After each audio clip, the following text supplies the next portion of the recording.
Is hundreds of miles away, but the aftermath is also felt here in Chicago. Many are left feeling vulnerable and unsure of how to deal with this grief and sadness. CBS 2's Roseanne Tellez reached out to some religious leaders for their thoughts.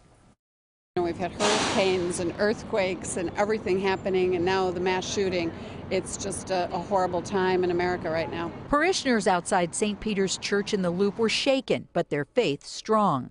You have to get up, do what you want, and go about your life. For many today, that meant reaching out to religious leaders to comfort a wounded soul. That common wound that we experience is really an expression of our unity.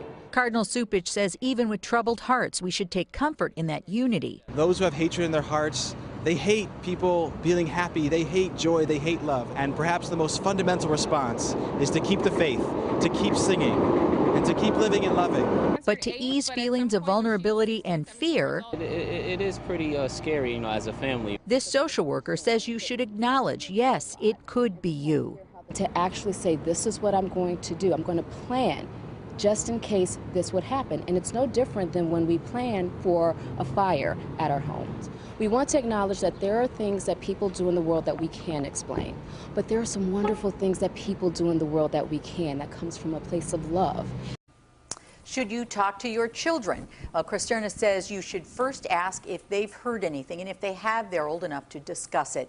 Be sure to share that plan. And Rob and Erica, be sure to tell them that there are people working to try to keep them safe. It's a big one because, you don't want to bring it up with them if they haven't heard about it, because it just puts so much negative things into their minds. That's exactly right. Find out first what's going through their mind and what questions they have. It's just surreal that these are conversations that we have to have nowadays. So thank you, Roseanne. Definitely new. Well, keep it here.